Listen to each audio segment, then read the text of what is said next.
failure includes the following, but not limited to the following. Failures caused by hasty construction with inadequate curing time for reinforced concrete elements and premature removal of forms. Failure that occurs as a result of the use of substandard materials for the concrete mix, such as the use of unwashed gravel, silted sand, and low-strength steel reinforcement. Failures that occur as a result of the foundation for the structure being structurally inadequate. This could be caused by the absence of a comprehensive subsoil investigation exercise, which should normally be carried out at the site of the proposed structure. Failures brought about by the use of inexperienced professionals in the construction industry. Failures caused by faulty structural design, or failures caused by bad workmanship, overloading of the existing foundation. We find so many of them taking place. High development errors and structural defects. Some failures have also been reported in Lagos and some parts of the country. I just want to highlight some of them. An 8-story hotel block at Mount Royal Hotel at Mende, Maryland, collapsed completely soon after construction in 1989. I witnessed this myself. Fortunately, no casualty was reported because the incident happened in the night.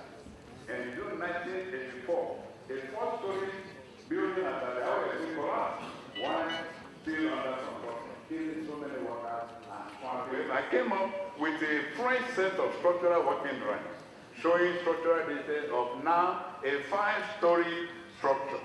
The foundation for the structure was not considered at all, and so the foundations were overloaded and the inevitable happened. The structure came down. Here in the University of Lagos, a classroom block in the Faculty of Education collapsed partially in 1991.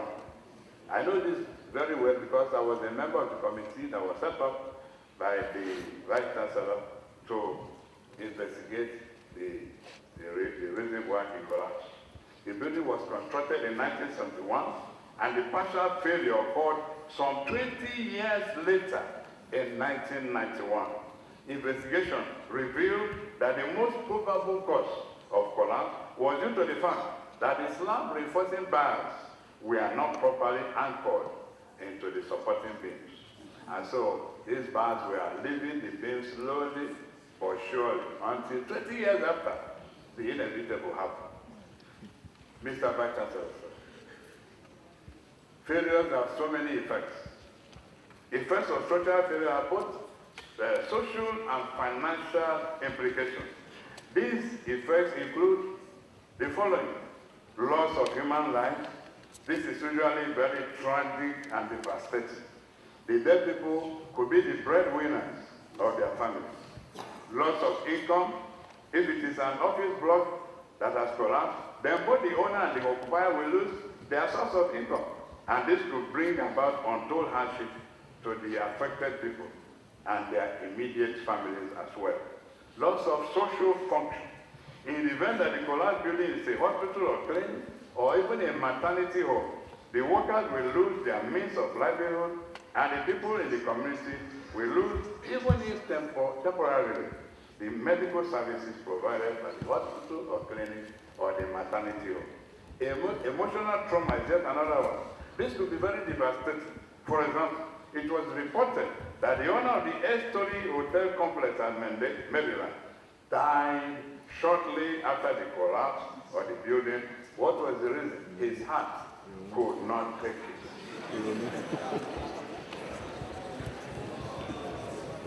Now, the inaugural lecturer has also undertaken some designs.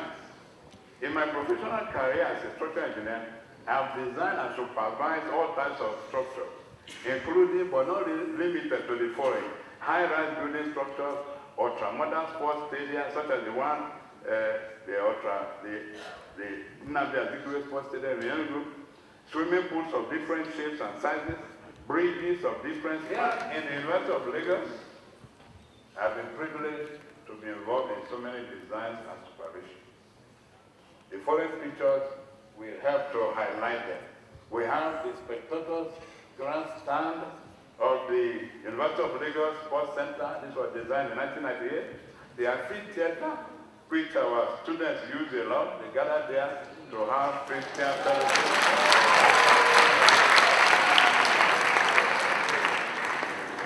The Chapel of Christ, our light building, and even the UNILAG mosque. These were designed. They were designed and constructed in the early 80s.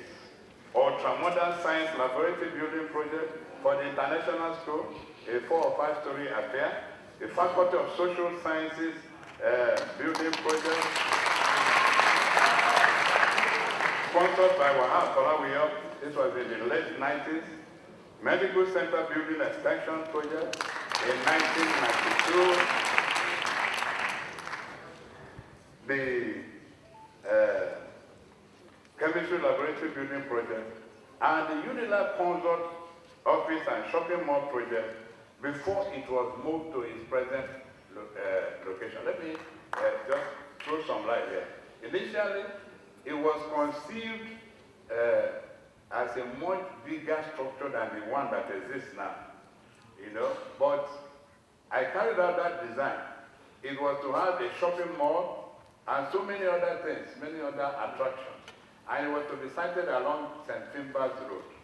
But when I carried out when the subsoil investigation exercise was carried out, and I saw the implication of what the foundation will cost, I told the VC that it was not feasible. Actually, he said I should consider the alternatives. What could we do? I said, well, two options.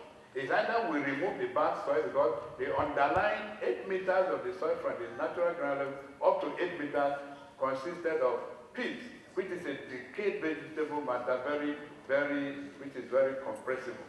If you site it there, the building will just be going down and down.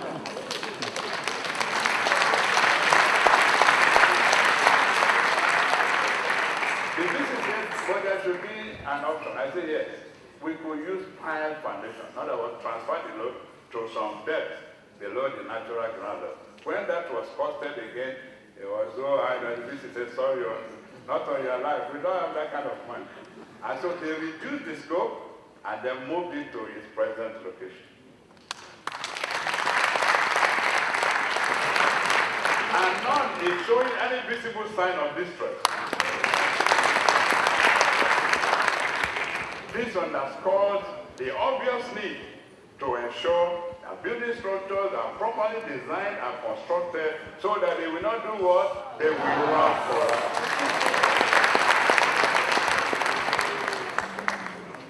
Section summary.